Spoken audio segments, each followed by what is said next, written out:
Hola, esta noche vamos a caminar contigo por un corredor que huele a polvo antiguo y resina caliente, mientras la sombra inmensa de un templo egipcio se cierne sobre tu cabeza como si quisiera tragarte entero. Las antorchas chisporrotean a ambos lados y el aire parece tan espeso que podrías cortarlo con una cucharita de postre.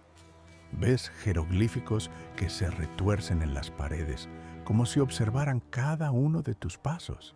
Y, siendo honestos, la forma en que te miran no promete precisamente que vayas a sobrevivir a lo que estás a punto de descubrir esta noche. Así que, antes de ponerte cómodo, tómate un segundo para darle me gusta al video y suscribirte, pero solo si de verdad disfrutas lo que hago aquí. Cuéntame en los comentarios desde dónde me escuchas y qué hora es allá donde estás. Ahora, baja las luces. Quizá enciende un ventilador para ese suave murmullo de fondo y dejemos que la noche nos lleve poco a poco a nuestro viaje. Te adentras más, sientes que los muros se estrechan, o tal vez es tu imaginación insistiendo en sabotear tu plan de mantener la calma. El umbral del templo médico aparece frente a ti. Dos columnas macizas coronadas por cabezas de Sekhmet, la diosa leona de la curación y la destrucción. Una combinación tan sutil como un gato montés con diploma de medicina. La luz de las antorchas hace que sus colmillos parezcan brillar. Tú tragas saliva y das otro paso. Un sacerdote con una capucha de lino oscuro te observa. No dice nada, apenas inclina la cabeza y de forma casi teatral abre la puerta del santuario interior.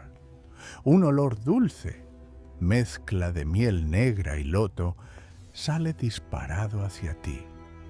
No es desagradable, pero sí lo suficientemente intenso como para que te preguntes si esto cuenta como aromaterapia o como gas lacrimógeno versión elegante. Historiadores aún debaten si los templos médicos egipcios usaban fragancias tan fuertes por razones curativas o simplemente para impresionar. Y vaya que impresiona. Entras. El suelo está cubierto de losas calcáreas suavemente pulidas por miles de sandalias que pasaron antes que tú. Sobre una mesa de madera oscura descansan frascos de alabastro, perfectamente sellados con cera. Reconoces algunos dibujos, ojos divinos, serpientes curvadas, símbolos que parecen indicar no abrir a menos que quieras pasar 3 días viendo estrellas. Uno de los frascos aún conserva gotas frescas en su borde, lo que te hace pensar que alguien estuvo aquí hace muy poco y que quizá no terminó del todo bien. Solo quizá. Una corriente cálida recorre el santuario, empujando el humo del incienso hacia un rincón donde una estatua de Imhotep, sí, el de verdad, el arquitecto, médico y casi influencer de la antigüedad, te observa con una serenidad que raya en sé exactamente lo que estás pensando, pequeño turista nocturno. A un lado, un cuenco de bronce contiene aceites espesos usados para purificar a los iniciados. Los textos tradicionales dicen que estos aceites simbolizaban la salud perfecta, pero un tidbit curioso cuenta que en ocasiones se mezclaban con microdosis de hierbas que aumentaban la percepción sensorial o hacían que vieras a tus ancestros bailando. Depende del día. Te acercas a un muro cubierto de inscripciones. No están ahí para decorar. Son fórmulas, recetas y advertencias. Ves símbolos que mencionan el Ka, esa energía vital que los egipcios consideraban tan real como tu propia respiración. Los sacerdotes médicos, o Sunu, como se llamaban, creían que sanar un cuerpo sin tocar el Ka era como arreglar una casa sin revisar los cimientos. Bastante moderno si lo piensas, aunque con un toque más poético que el típico toma agua y descansa. El sacerdote que te recibió reaparece, silencioso como un gato con sandalias. Te ofrece un pequeño amuleto azul, probablemente fayencia, en forma de ojo de Horus. Lo coloca en tu mano sin pedir permiso, como si fuera evidente que lo necesitas. Te explica, con una voz tan suave que casi sientes cosquillas en la oreja, que protege contra la debilidad del espíritu y contra otras cosas que prefieren no ser nombradas dentro del templo. Genial. Ya quieres volver a casa.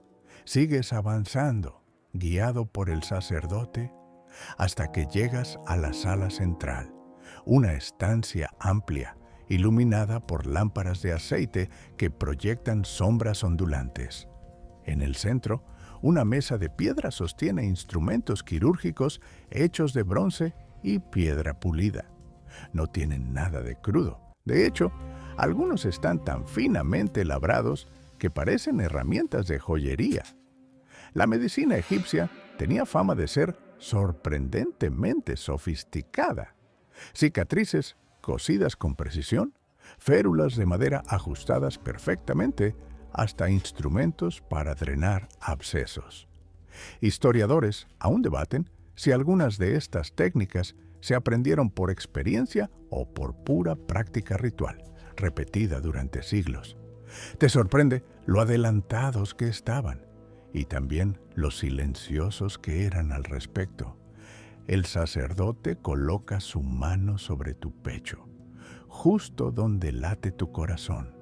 No te duele, pero sientes una vibración suave, como si te conectaran con algo más grande que tú mismo, algo antiguo, algo que no entiende de calendarios ni de relojes, pero sí de cuerpos, espíritus y arena caliente. Sin darte cuenta, ya no estás solo explorando un templo. Estás entrando en un conocimiento que no fue diseñado para oídos modernos, ni siquiera para la mayoría de los antiguos. Un conocimiento que se pasaba de maestro a discípulo, envuelto en secretos, en rituales, en símbolos que sobrevivieron miles de años grabados en piedra. Y ahora te toca seguir avanzando. El sacerdote te hace una señal con 2 dedos, una invitación casi imperceptible para seguirlo hacia una sala lateral. Cruzas un umbral más estrecho y el aire cambia al instante, más denso, más aromático, más misteriosamente cargado. No es un olor común. Huele a miel fermentada, a grasa vegetal calentada al sol, a flores que jamás viste en ninguna floristería moderna y a algo ligeramente picante que podría ser canela o podría ser una advertencia de que tus fosas nasales están a punto de emprender un viaje que no aprobaron previamente. Las lámparas aquí son más bajas, casi a la altura del pecho. La luz cae sobre frascos enormes de alabastro translúcido que descansan en estantes de madera de sicómoro. Al acercarte, notas que uno de ellos tiene un líquido oscuro que parece moverse con vida propia. Ungüentos de la noche caliente, murmura el sacerdote, usando un tono tan solemne que te quedas sin saber si deberías sentirte honrado o si deberías empezar a correr. La medicina egipcia, dato histórico para calmar tu ansiedad, usaba ungüentos de forma constante, para heridas, para quemaduras, para dolores articulares, para protegerse del sol, para embalsamar, para ceremonias religiosas e incluso para atraer buena suerte. Se mezclaban resinas, grasas animales, aceites de plantas y perfumes que podían ser tan caros como el oro. Sí, literalmente oro en forma de perfume. A veces siento que el antiguo Egipto era un influencer de lujo antes de que existieran los teléfonos. Pero este ungüento es distinto. El sacerdote toma un cuenco pequeño y remueve el líquido espeso con una espátula de marfil. El color cambia del marrón rojizo al ámbar luminoso en cuestión de segundos. Tú frunces el ceño, porque ninguna crema que hayas usado en tu vida se transforma así. Historiadores aún debaten si estos cambios se debían a reacciones químicas naturales o si había ingredientes rituales que no quedaron registrados porque eran demasiado secretos o demasiado extraños. El sacerdote te indica que acerques la mano y tú, claro, la acercas. Porque cuando un sacerdote egipcio milenario te pide algo, decir, no gracias, soy más de productos hipoalergénicos, no parece una opción viable. Con un gesto lento, dibuja un pequeño círculo de ungüento en tu muñeca. La sensación es cálida, casi viva, como si el ungüento tuviera una temperatura propia, independiente de la sala o del clima. Una calidez que se expande por tu brazo como un hilo de seda teñida de fuego. Se te escapa un pequeño ¿qué? Y él solo sonríe, una sonrisa mínima, como si recordara cuántos iniciados reaccionaron igual antes que tú. Dice una frase en egipcio, demasiado antigua para que la entiendas, pero su ritmo es suave, casi musical. El ungüento brilla un instante, apenas lo suficiente para que te preguntes si de verdad lo viste o si tu cerebro está colaborando demasiado con el ambiente. Entre los recipientes ves uno marcado con el símbolo de Bes, el dios protector de los hogares y los bebés. El sacerdote lo abre y un aroma fresco, mentolado y calmante invade el aire. Dentro hay una pasta verde pálida. Contra el calor y contra los malos sueños, te dice. La medicina del sueño en Egipto era toda una disciplina. Mezclaban hierbas refrescantes con aceites sedantes para facilitar experiencias oníricas limpias. Un dato curioso, algunos papiros mencionan que ciertos sacerdotes usaban mezclas para inducir sueños proféticos. Sí, sueños patrocinados por cosmética herbal. Marvel debería hacer algo con esto. El sacerdote te guía hasta una mesa central donde hay latas de bronce llenas de sustancias que parecen manteca, barro, miel y polvo dorado. Te explica que los antiguos ungüentos no solo curaban, sino que también sellaban la energía vital. Evitaban que el Ka se escapara por las heridas. A tu mente moderna le cuesta procesar la idea. Pero cuando ves que uno de los ungüentos parece emitir un leve vapor dorado que desaparece en cuanto parpadeas, decides no cuestionarlo demasiado. Trabajando con cuidado, el sacerdote mezcla cantidades minúsculas de varias sustancias en un cuenco de cerámica pintada. Mueve la mezcla en círculos lentos, siempre en la misma dirección. Notas que nunca gira en sentido contrario. Lo hace con demasiada intención para ser casual. Y ahí te llega otra de esas dudas inquietantes. ¿Este ritual es medicina, magia o una mezcla peligrosa de ambas? Historiadores aún debaten dónde terminaba la ciencia egipcia y dónde empezaba lo que hoy llamaríamos práctica espiritual. Pero aquí, dentro de estas paredes, ambas parecen la misma cosa. Te acerca el cuenco. El aroma es floral, cálido y sorprendentemente agradable.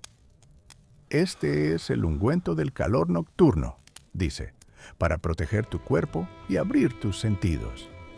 Tú intentas sonreír, pero por dentro estás pensando, genial, justo lo que necesito, sentidos todavía más abiertos en un templo oscuro, lleno de cosas, brillando donde no deberían. Cuando aplica una fina línea del ungüento en tu cuello, la sala parece volverse más nítida. Los colores se intensifican. Escuchas un goteo lejano que antes no percibías. Sientes incluso la vibración suave de una llama que se mueve dentro de una lámpara a 3 metros de distancia. Tus sentidos se despiertan, como si tu cuerpo hubiera decidido que descansar es para la gente que no está explorando secretos milenarios. El sacerdote asiente, satisfecho. «¿Estás listo?», murmura. «¿Listo para qué? Eso aún no lo sabes». Pero mientras las sombras ondulan suavemente a tu alrededor, entiendes que has pasado un umbral invisible. Ya no eres un visitante, ya no eres un curioso. Ahora eres parte de un proceso antiguo, reservado para aquellos que podían soportar el peso de los secretos médicos que el faraón protegía incluso más que su propia tumba. Y ya no hay marcha atrás. Apenas das un paso fuera de la sala de los ungüentos, notas que la luz cambia otra vez. Es más fresca, más tenue, casi verde. El sacerdote avanza delante de ti sin hacer ruido, como si estuviera flotando. Tú, en cambio, avanzas con la torpeza de alguien que todavía intenta procesar que ahora escucha el zumbido de una lámpara a 10 metros como si fuera un abejorro. Gracias, ungüento mágico. El corredor se ensancha y desemboca en un patio interior parcialmente abierto. El aire aquí es diferente, húmedo, cargado con el aroma de tierra mojada, hojas trituradas y flores que parecieran brillar desde dentro. Estás en un huerto medicinal, un microoasis, cuidadosamente protegido del sol feroz del desierto por muros altos y trenzas de sombra que cuelgan como cortinas naturales. Algunas plantas crecen en camas elevadas, otras en cestas de mimbre, y otras simplemente parecen haber decidido desafiar las leyes botánicas y brotar entre grietas donde nadie esperaría vida. El sacerdote te hace un gesto para que observes con atención. «Hierbas que crecen contra el desierto», dice. Su voz se mezcla con los sonidos suaves del agua escurriendo por canales de barro. Hierbas que no deberían sobrevivir, pero lo hacen. No sabes si habla de las plantas o de ti. Te detienes ante una planta delgada con flores blancas diminutas. El sacerdote la toca con cuidado. «Shede», explica, «buena para la fiebre». Dato histórico. Los médicos egipcios conocían decenas de plantas medicinales, desde la aleña hasta el enebro, pasando por aloe, mirra y ajenjo. Aparecen listadas en papiros como el Ebers, uno de los textos médicos más antiguos del mundo. Lo impresionante es que muchas de sus aplicaciones siguen siendo reconocidas hoy, pero también tenían plantas peculiares. El sacerdote te guía hacia una maceta donde una planta morada parece respirar. Sí, literalmente expandirse y contraerse como si estuviera inhalando. «Para proteger contra las sombras», murmura él. Tú haces una nota mental, añadir sombras a tu lista de cosas que preferirías no conocer en horario nocturno. El viento mueve las hojas y escuchas un susurro, un sonido que podría ser el roce del viento, o podría ser algo más. El jardín tiene vida, y no solo la vegetal. Historiadores aún debaten si los egipcios creían que ciertos jardines sagrados estaban habitados por espíritus guardianes, o si simplemente usaban esa explicación para mantener alejados a los aprendices curiosos. Tú, desde luego, te sientes observadísimo.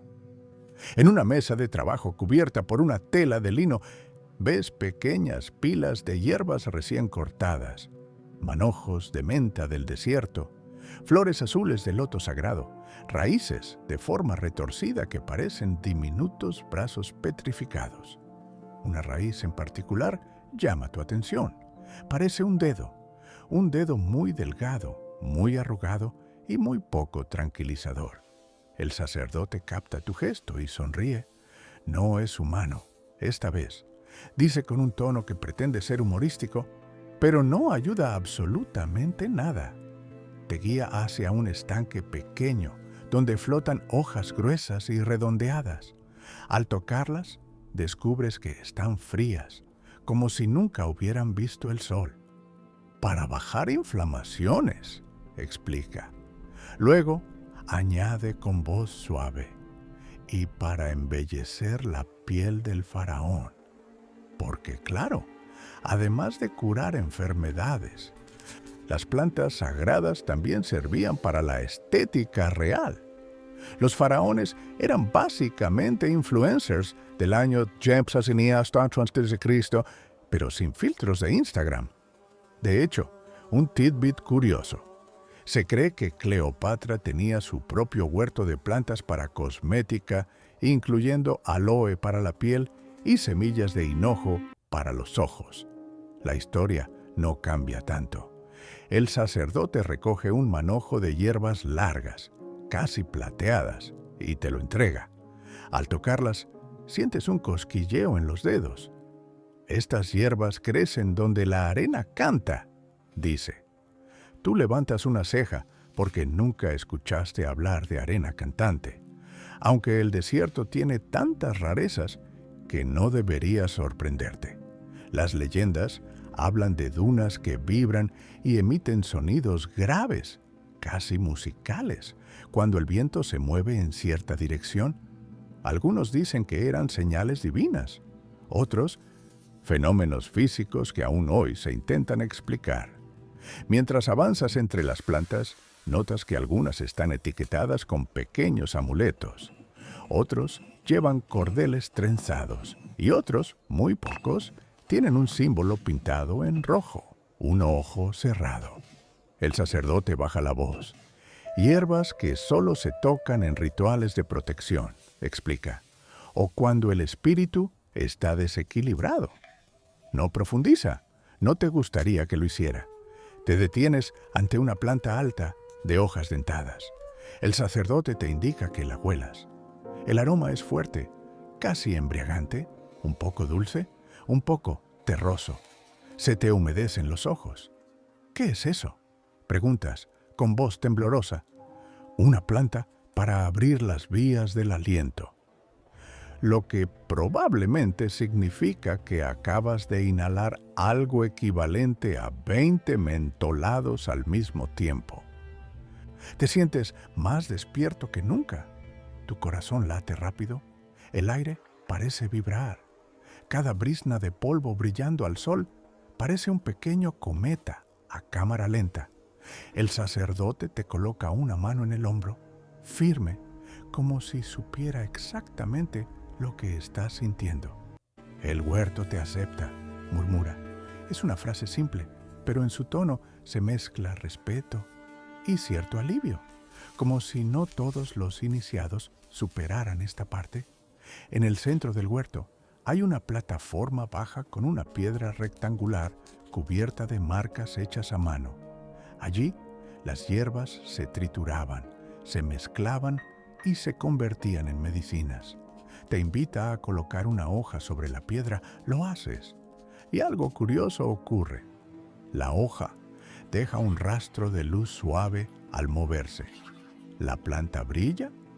¿O tus sentidos amplificados lo hacen parecer así? Difícil saberlo. Mientras la luz se desvanece, el sacerdote concluye en voz baja. Ahora que las hierbas te han tocado, podemos continuar hacia lo que viene.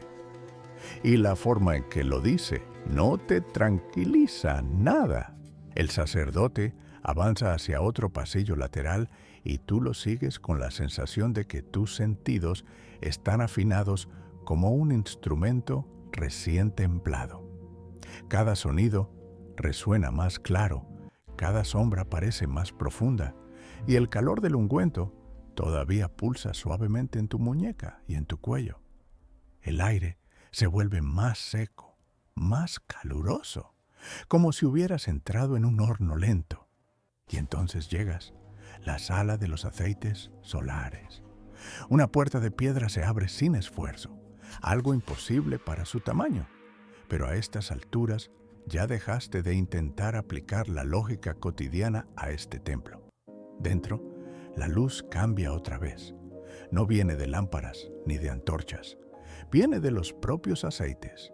Filas y filas de vasijas de alabastro, abiertas, iluminan la sala con tonos dorados, rojos, naranjas suaves. Parece que estuvieras dentro de una puesta de sol detenida en el tiempo. El poder de los aceites solares, dice el sacerdote, y su voz tiene la misma textura cálida que la luz que te envuelve. Caminas hacia una de las vasijas. El líquido en su interior brilla como si contuviera pequeños fragmentos de sol derretido. Al moverse, la superficie dibuja ondas que se entrelazan como serpientes doradas. Dato histórico para no entrar en pánico. Los faraones realmente se untaban aceites densos antes de ceremonias importantes. Los textos mencionan aceites de moringa, de cedro, de ricino, mezclados con resinas de mirra y extractos aromáticos. Creían que estos ungüentos fortalecían el cuerpo, hidrataban la piel, porque el sol del desierto no perdona a nadie. Y, lo más importante, atraían la protección divina. Según algunos papiros, un faraón sin aceite era como un guerrero sin armadura. Pero este aceite no parece solo hidratante, ni protector, ni remotamente normal. El sacerdote sumerge un dedo en la vasija. Cuando lo saca, el aceite sigue brillando, pegado a su piel como una segunda capa luminosa. Parece una joya líquida. Se acerca a ti y con movimientos lentos traza 3 líneas verticales sobre tu antebrazo. El contacto es cálido, no quemante, pero vivo, como si una corriente suave te recorriera desde el brazo hasta el pecho. Intentas hablar, pero solo sale un susurro ronco. El sacerdote te dice: este aceite fortalece el Sa, la energía que protege al cuerpo contra aquello que no pertenece. Ah, perfecto. Ahora estás protegido contra lo que no pertenece. Clarísimo. Mucho más tranquilo ahora, gracias. Una estantería cercana contiene vasijas etiquetadas con jeroglíficos que reconoces vagamente. Símbolos solares, figuras de Ra, discos brillantes. Cada una se ve distinta. Un aceite rojo que parece magma espeso. Otro dorado con destellos tan intensos que casi te obliga a entrecerrar los ojos. Y uno naranjo que huele a fruta dulce, justo antes de que su aroma se vuelva intenso, casi intoxicante. Un tidbit interesante. Se dice que algunos aceites medicinales egipcios incluían pequeñas cantidades de oro pulverizado, oro real, en polvo.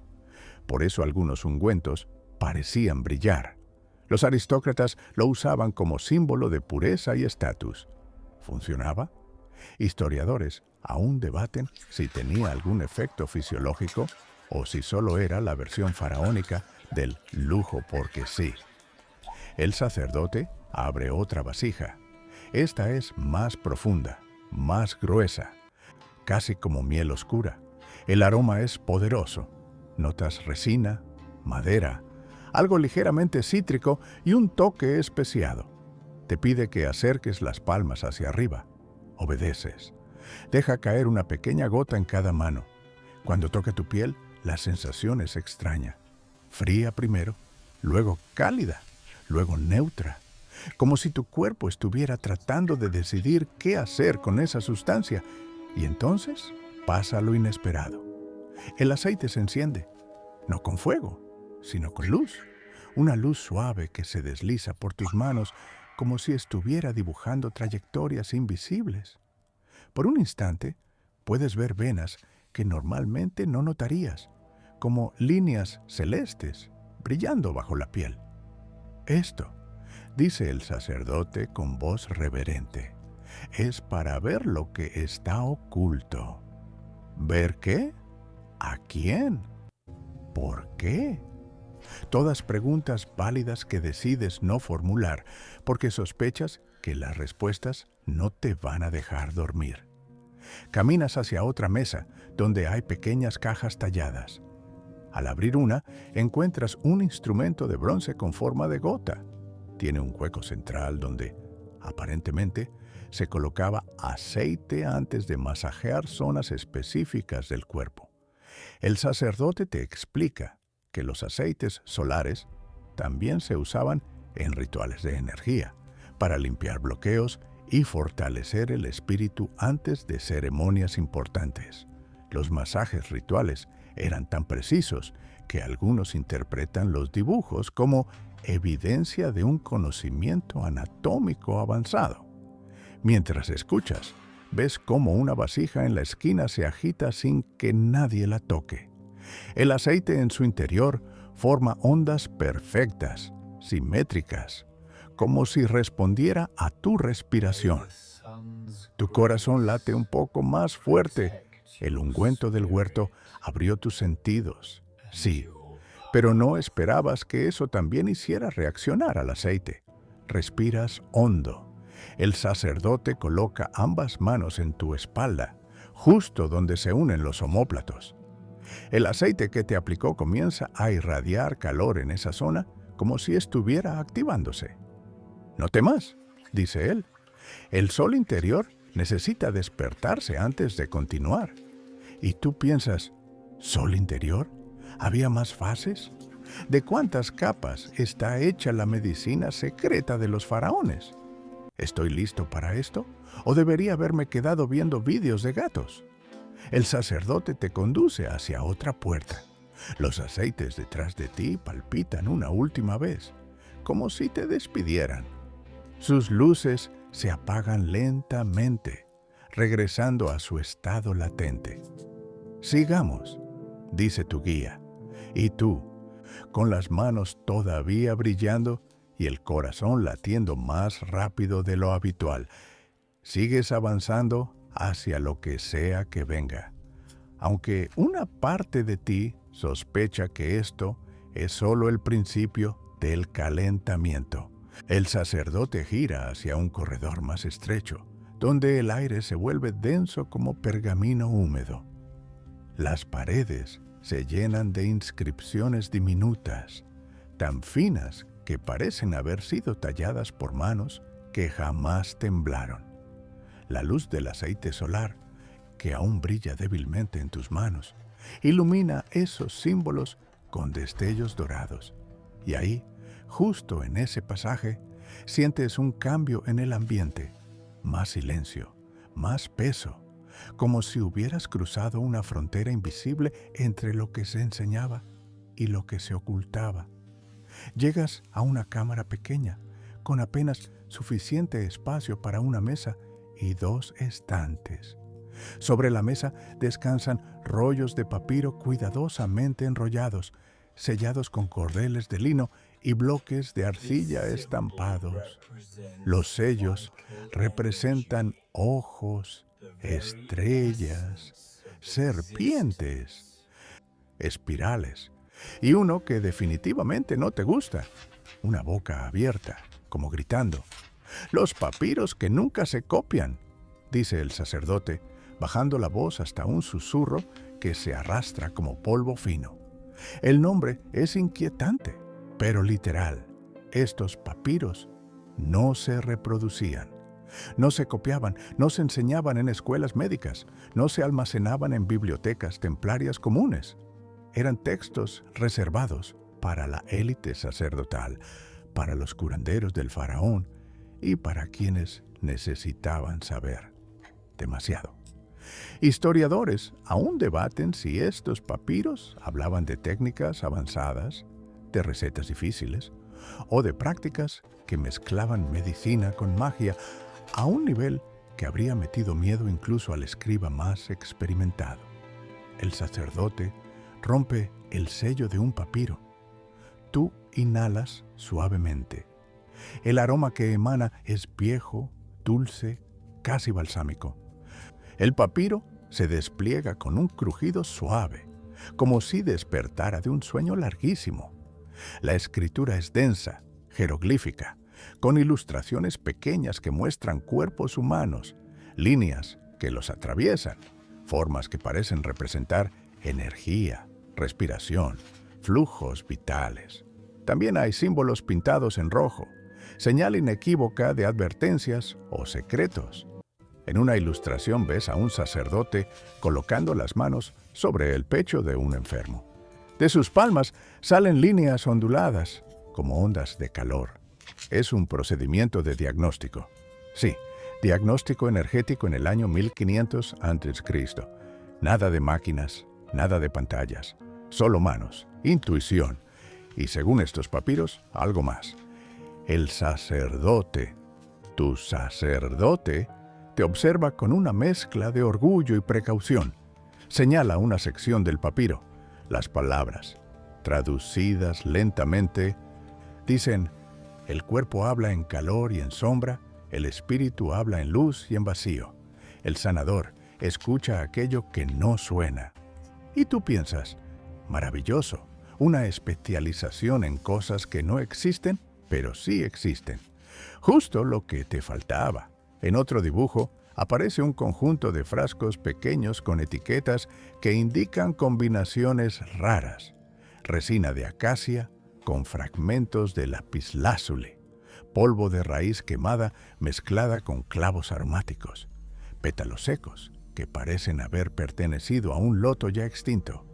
El sacerdote te explica que algunos ingredientes solo se conseguían en momentos específicos del año, cuando las estrellas se alineaban de cierta manera. ¿Exageración? Tal vez. ¿Poético? Mucho. ¿Un poco inquietante? También. Pero lo más extraño está en una esquina del papiro, una figura humana con dos sombras, una pegada a su cuerpo, la otra detrás, extendida, como si corriera en otra dirección. El sacerdote toca esa imagen con un dedo. Cuando la sombra del espíritu no coincide con la sombra del cuerpo, dice, la enfermedad se aproxima. Te quedas mirándolo, esperando que diga que es solo un símbolo. No lo dice. Tú respiras un poco más rápido. Dato histórico para tranquilizarte un poco. La medicina egipcia mezclaba observaciones reales, como el pulso, la respiración, las heridas, con conceptos espirituales. El equilibrio entre cuerpo y espíritu era esencial. Para ellos, no eran dos entidades separadas, eran un mismo sistema. Muchos papiros hablan de vientos internos, energías y fluidos vitales que debían mantenerse en armonía. Suena místico, pero muchos médicos modernos aceptan que el estrés, la emoción y la mente juegan roles enormes en la salud. No tan lejos entre mundos, después de todo, el sacerdote desenrolla un segundo papiro. Este es aún más extraño.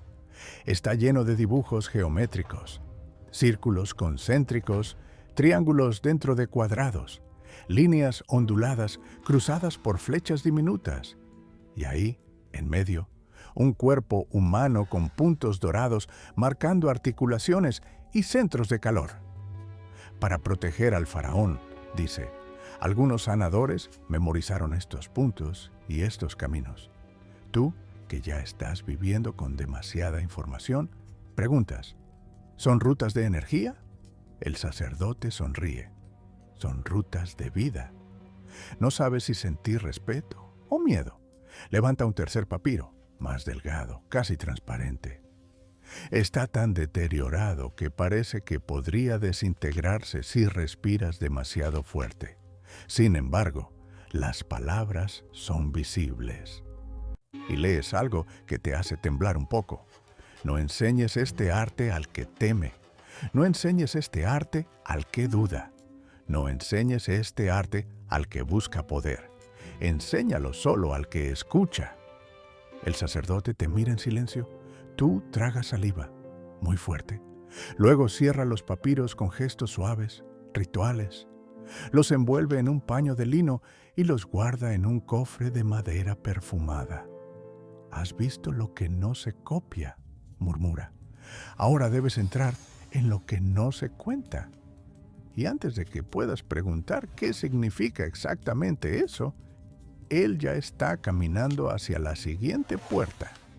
La sigues, porque ya no hay atrás, solo adelante, hacia secretos que quizás deberían haber permanecido sellados. La puerta hacia la que te guía el sacerdote es más pesada que las anteriores, pero abre con un sonido sorprendentemente suave, como si una mano invisible hubiera empujado desde dentro.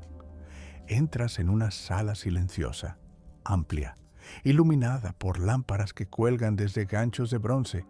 La luz cae en círculos perfectos, como si alguien hubiera calculado cada sombra con obsesiva precisión. Y ahí, en el centro, reposan instrumentos que te hacen detenerte. Cuchillos de piedra, hojas de bronce afiladas como pétalos, agujas largas y delgadas, herramientas tan delicadas que podrían cortar una pestaña sin arrancar el párpado. Cirujanos con cuchillos de piedra, murmura el sacerdote, y tú tratas de no imaginar que esa frase podría estar anticipando una demostración práctica. La piedra favorita para estas herramientas era el obsidiana, un dato histórico que te llega justo a tiempo para impedir un escalofrío más profundo. La obsidiana puede tener un filo molecularmente más perfecto que el acero moderno. Exacto. Un bisturí de 3000 años antes de Cristo podía ser más preciso que varios que hoy llevan etiqueta de laboratorio. Los egipcios lo sabían. Y, por la forma en que tus sentidos amplificados perciben esa sala, tú también lo sabes ahora. Caminas despacio entre las mesas, donde los instrumentos están organizados en bandejas de madera pulida. Hay hojas curvas, puntas finísimas, pinzas de bronce con extremos tan pequeños que parecen hechas para manipular polvo. Todo cuidadosamente colocado, todo impecablemente limpio. El sacerdote toma uno de los cuchillos de obsidiana. Al moverlo, el filo refleja la luz en un destello azul. Parece un fragmento de noche arrancado del cielo. Este filo abre lo que debe abrir y cierra lo que debe cerrar. Dice con solemnidad inquietante. Y tú piensas, ¿cómo que cierra? Los cuchillos no cierran nada. Pero lo dices solo por dentro, porque una parte prudente de tu cerebro decidió ponerse en modo silencio automático. Sobre una mesa lateral hay rollos de vendas, un cuenco con miel, sí, miel, y otro con una pasta verdosa. Dato histórico real. Los egipcios usaban la miel como antiséptico. La miel tiene propiedades antibacterianas naturales y la mezclaban con aceite y fibra de lino para crear apósitos que evitaban infecciones. Nada mal para gente que operaba sin guantes de látex, ¿eh? Pero la pasta verde, esa es distinta. El sacerdote la toca con un dedo y se lo lleva a la nariz. Luego te mira. Para cerrar heridas que no deben dejar entrar oscuridad, dice. Oscuridad. Otra palabra reconfortante para tu nueva colección de términos egipcios que probablemente vengan con cláusulas de pesadilla incluida. La sala también tiene algo más. Un altar pequeño con una estatuilla de Sekhmet. Sus ojos rojos pintados parecen seguirte. ¿No es tu imaginación? ¿O sí? Pero con tus sentidos alterados no puedes afirmarlo con seguridad. Sekhmet era patrona de los médicos, pero también diosa de la guerra y de la destrucción. Una especie de médico cirujano guerrera todoterreno. Historiadores aún debaten si las ceremonias de cirugía requerían invocarla para pedir precisión o para protegerse de los efectos espirituales del dolor. El sacerdote deja el cuchillo y toma otra herramienta. Un punzón de bronce, delgado como un alfiler. Lo coloca sobre tu mano, sin presionar. Sientes, sin embargo, una vibración que sube desde tu piel hasta el hombro. Esto detecta bloqueos. Explica. Tú asientes con toda la dignidad posible mientras piensas. No sabía que tenía bloqueos, pero gracias por la actualización, supongo. Luego pasa a otra mesa donde hay hojas largas, casi como espátulas. Cada una tiene grabados diminutos que parecen representar fases lunares.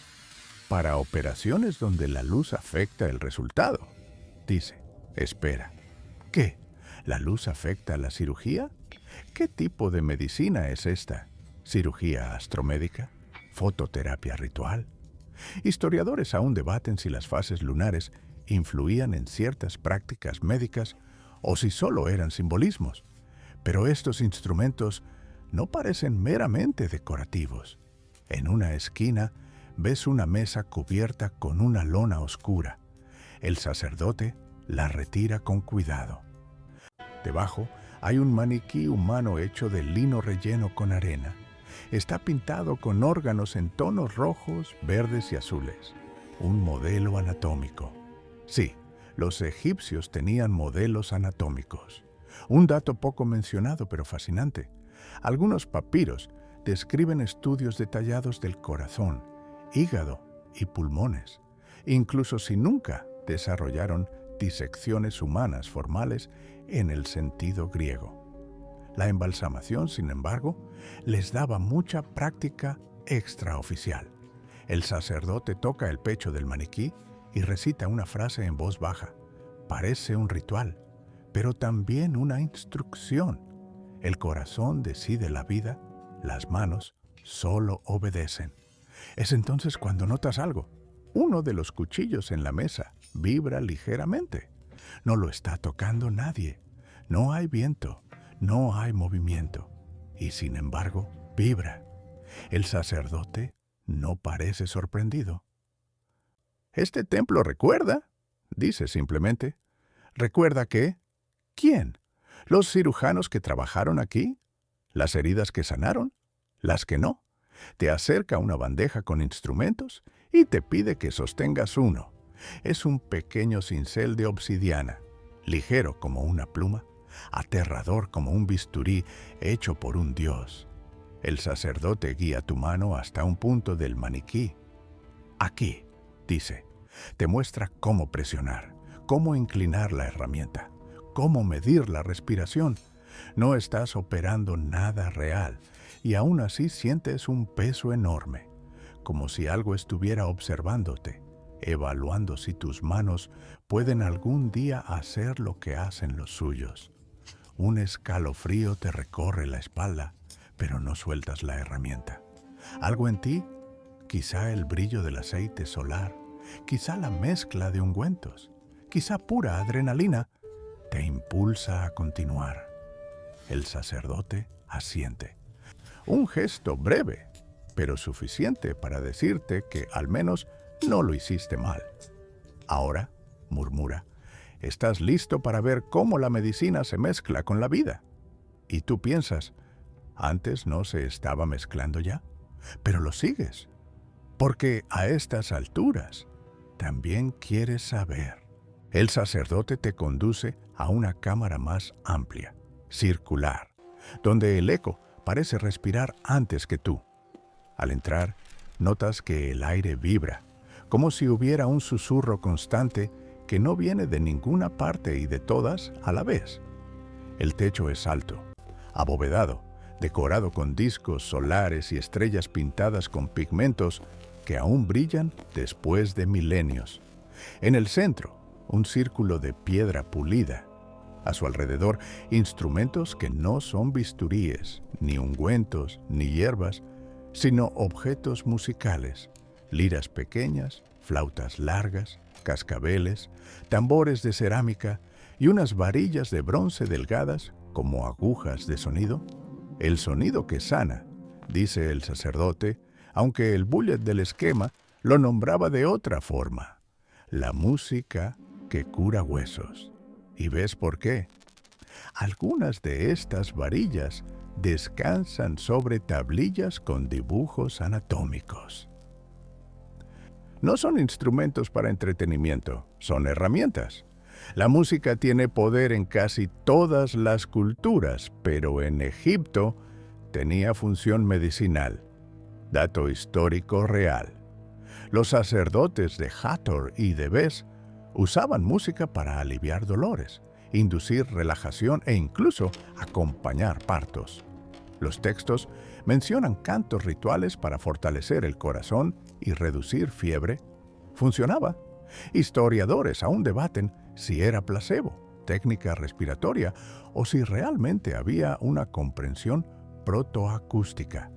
Pero aquí, ahora, con tus sentidos alterados, puedes sentir la vibración incluso antes de que se toque un instrumento. El sacerdote toma una lira pequeña de madera y cuerdas tensas. La sostiene como si no pesara nada. Escucha, dice. La primera nota es suave, casi tímida, pero en cuanto vibra, el aire entero parece responder. Sientes un hormigueo en los brazos, un leve eco en el pecho, como si la nota hubiera tocado un hueso dentro de ti. La segunda nota es más profunda, más lenta, y sientes algo similar a un masaje desde tus costillas hasta tu columna. Es una sensación extrañamente agradable, como si alguien estuviera acomodando piezas internas que ni sabías que estaban desordenadas. El sacerdote deja la lira y toma una flauta de caña larga y estrecha. Al soplar, el sonido no es melodía, es vibración pura, una onda que se siente detrás de tus ojos. Te mareas un poco. Él detiene el sonido y el mareo desaparece de golpe. Te mira con aprobación silenciosa. Tu cuerpo responde. En el suelo hay símbolos marcados alrededor del círculo central. Espirales, ondas, figuras geométricas que parecen peldaños de un sonido visible. Aquí se curaban huesos rotos, dice el sacerdote. El sonido llama a la armonía. Tú analizas la frase, llama a la armonía. Interesante forma de decir, te ajustamos la fractura sin anestesia.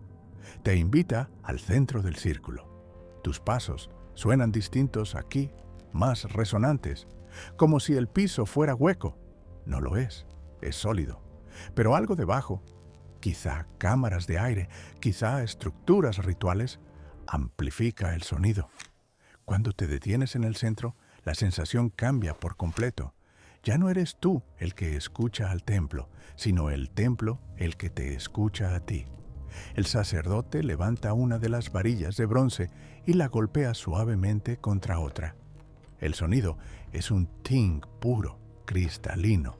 No tiene eco, no se expande, se clava directo, como una línea fina que atraviesa el aire y llega a tus costillas. Te hace inhalar de golpe. Para el dolor profundo, explica, para sanar desde dentro. Luego toma un tambor pequeño, cubierto con piel tensada, y lo golpea con los dedos. El ritmo es lento, constante, casi como un corazón gigante. Sientes que tu propio pulso empieza a acompasarse. Y ahí, sin que él lo diga, entiendes. El tambor no es para el cuerpo, es para la mente, para relajar, para bajar la resistencia, para permitir que las otras vibraciones actúen sin que entres en pánico. Una especie de sedación musical, no apta para quienes odian los tambores. Te muestra un último instrumento.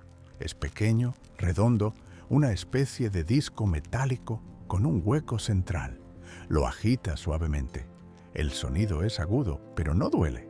Se siente como si abriera un espacio detrás de tu frente. Para aclarar la visión, dice. ¿Visión? ¿La vista?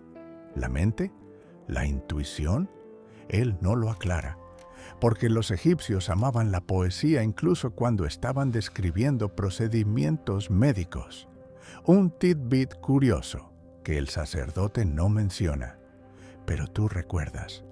Algunos textos sugieren que los templos de sueño, donde los pacientes buscaban curación a través de sueños guiados, usaban música para preparar el cuerpo antes del ritual. Las vibraciones, se creía, Habrían canales sutiles. ¿Suena a meditación moderna? Sí. ¿Suena a que podrías accidentalmente entrar en trance? También. El sacerdote te indica que cierres los ojos. Y ahí, en la oscuridad, toca una secuencia corta en la lira. Las notas se mueven por tu cuerpo como si tuvieras un mapa interno que la música recorre. Te estremeces, pero no de miedo, de reconocimiento, como si tu cuerpo supiera estas notas desde antes que tu lenguaje. Cuando abres los ojos, Él está frente a ti. No dice bien hecho, no dice estás listo. Dice, has escuchado, ahora puedes seguir. Porque en este templo, escuchar es más importante que entender. Y tú, todavía vibrando suavemente por dentro, das el siguiente paso. El sacerdote avanza por un corredor estrecho donde la luz se vuelve azulada, tenue, como si hubiera atravesado un velo entre mundos. El aire huele a arcilla húmeda y sándalo, pero también hay un toque metálico que no logras identificar. Tus pasos suenan amortiguados y cada sombra parece estirarse un poco más de lo necesario. Todo aquí tiene un aura distinta, más silenciosa, más expectante, como si la sala que viene guardara objetos que prefieren no ser molestados. Finalmente, llegáis a una cámara rectangular iluminada por lámparas de aceite colocadas en nichos altos. En las paredes cuelgan collares, anillos, pequeñas figuras talladas, discos redondos y formas que no puedes clasificar. Algunos parecen ojos, otros escarabajos, otros partes abstractas del cuerpo humano. Cada uno está colgado con una precisión tan exacta que parece que, si movieras una pieza 1 milímetro, todo el equilibrio del templo podría torcerse. Una repisa entera está cubierta de cajas pequeñas, algunas de madera oscura, otras de piedra calcárea, todas cerradas, todas muy cerradas. En lugar de los amuletos que respiran calor, dice el sacerdote mientras la luz se refleja en su rostro y te das cuenta de que aquí incluso la temperatura parece diferente. Es más cálida, como si los objetos irradiaran un calor mínimo, constante, casi imperceptible, pero real. Te acercas a la repisa donde están los amuletos, una hilera de Wedjat, los ojos de Horus, tallados en faencia azul. Parecen comunes, pero cuando pasas la mano sobre uno de ellos, sin tocarlo, solo dejándola a unos centímetros, sientes un cosquilleo cálido. Piensas inmediatamente en electricidad estática, pero esto no es un crack ligero. Es un calor suave, envolvente, como si alguien soplara aire tibio directamente sobre tu palma. Protegen órganos específicos, dice el sacerdote. Cada uno sabe a qué parte del cuerpo debe adherirse. Dato histórico curioso. En la medicina egipcia, los amuletos no eran meros adornos. Se usaban para proteger heridas, apoyar tratamientos, asegurar fortaleza espiritual o incluso mejorar la recuperación. Hay amuletos para el corazón, Ib, para la garganta, para los pulmones, para la fertilidad y sí, incluso para el intestino. La medicina del antiguo Egipto no discriminaba. El sacerdote abre una caja. Dentro hay un amuleto tallado en jaspe rojo. Tiene forma de una garganta, con marcas delicadas como si fueran líneas musculares. Al acercarte, sientes un pulso. Sí, un pulso. Retiras la mano instintivamente. Él no se sorprende. Algunos objetos recuerdan al cuerpo, explica. Otros recuerdan al espíritu. No ayuda en lo más mínimo. Te muestra un escarabajo de lapislázuli. Brilla bajo la luz como un cielo nocturno encerrado en piedra. En jeroglíficos, los escarabajos eran símbolos de renacimiento y transformación. Pero aquí, algo es distinto. Al inclinarlo, descubres que su superficie se calienta ligeramente. para el corazón, dice, y pasa el escarabajo por encima de tu pecho sin tocarte. Sientes una leve expansión bajo las costillas, como si tu respiración se ensanchara. Te mareas un segundo. Él sonríe, satisfecho con la reacción. Camináis hacia una mesa donde reposan amuletos más extraños. Uno tiene forma de columna vertebral. Otro parece una oreja ampliada, tallada con una precisión casi quirúrgica. Otro es una pequeña espiral negra con una bolita en el centro. El sacerdote coloca la espiral en tu mano. De inmediato sientes un calor que se concentra en tu palma. No duele, pero definitivamente está vivo. Para equilibrar los vientos internos, dice. Vientos internos. Claro, por supuesto. Perfectamente lógico. Historiadores aún debaten si estos vientos eran metáforas para emociones, energía espiritual, gases, sí, esa clase de gases, o algo más complejo. Tú, mientras la espiral palpita suavemente en tu mano, decides no especular ninguna teoría por tu cuenta. El sacerdote toma un amuleto en forma de pequeño hígado. Está hecho de un mineral verde intenso. Este protege contra la corrupción del cuerpo, dice. De nuevo, palabras que no tranquilizan en absoluto. Pasa el amuleto por tu costado, y aunque no te toca, el calor traspasa la distancia. Sientes como una brisa interna, como si tu propio cuerpo hiciera un ajuste microscópico. En una esquina de la sala, notas un altar pequeño con forma de mesa baja. Sobre él hay 4 amuletos colocados con precisión matemática. Cada uno tiene una forma diferente: cabeza humana, cabeza de chacal, cabeza de halcón y cabeza de babuino. Los 4 hijos de Horus, murmura el sacerdote, protegen órganos durante y después. Y tú tragas saliva porque sabes bien a qué se refiere embalsamamiento. Los egipcios creían que cada órgano necesitaba protección espiritual para sobrevivir en el más allá. Así nacieron los amuletos asociados a los vasos canopes. ¿Por qué están aquí? ¿En un templo médico? El sacerdote lo explica. El cuerpo y el espíritu son uno. Lo que protege después de la muerte también puede proteger en vida. Te acercas a un amuleto especial, uno encerrado en una caja de cristal de roca. Cuando la abre, un olor cálido te envuelve. El amuleto tiene forma de corazón, pero no como un dibujo moderno, sino como un corazón anatómico. Brilla en tonos rojizos y dorados. Al acercarte, sientes que el aire alrededor del amuleto se calienta. Es un calor que pulsa suavemente, como un latido. Te echas hacia atrás, asustado. El sacerdote lo sostiene con ambas manos. Este se usa solo cuando el Ka está débil, dice, o cuando la sombra necesita recordar dónde vivir. Tu respiración se acelera. ¿La sombra? Él no aclara, y tú tampoco preguntas. Has aprendido que en este templo las respuestas suelen ser más perturbadoras que las preguntas. Finalmente, te entrega un amuleto pequeño, un ojo de Horus de color verde oscuro. Para ti, dice, te seguirá hasta que terminemos.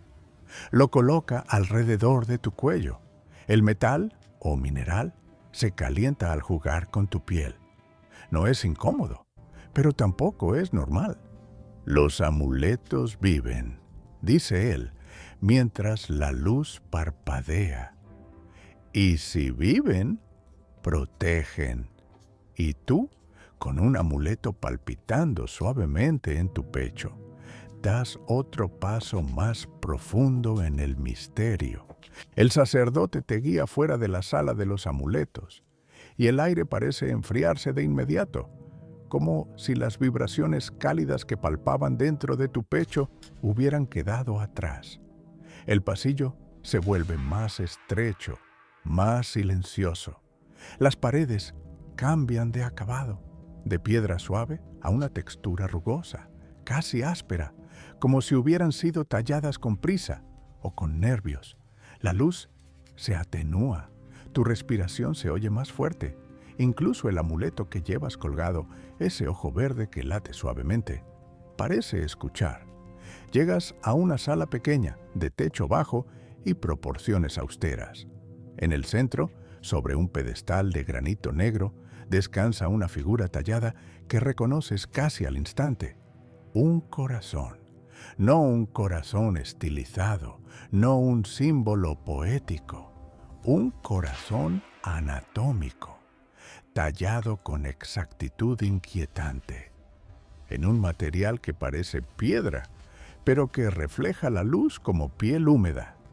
El sacerdote murmura, secretos del corazón preservado, y la temperatura baja 1 grado. Te acercas despacio. El corazón tallado parece brillar desde dentro, como si conservara una chispa de vida encerrada en la piedra.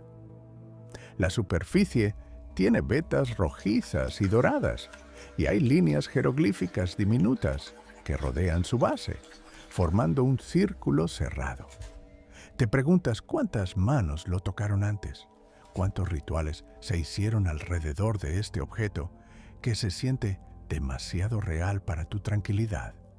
Dato histórico: los egipcios consideraban el corazón, no el cerebro, como el centro de la vida, la inteligencia, la emoción y la moral.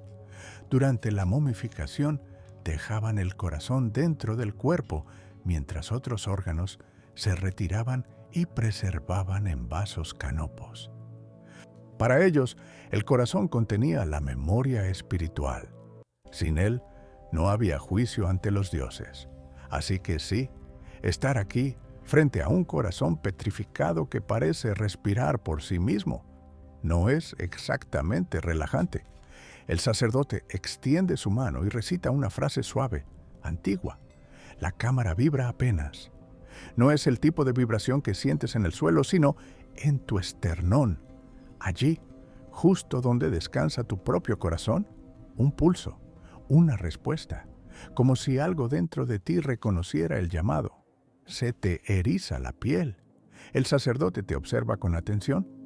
Tu corazón escucha, dice. Eso es bueno. ¿Es bueno? Su tono no es 100% tranquilizador. Te señala las paredes. Hay dibujos que muestran corazones conectados por líneas onduladas a pulmones, a estómagos, a un cuerpo entero.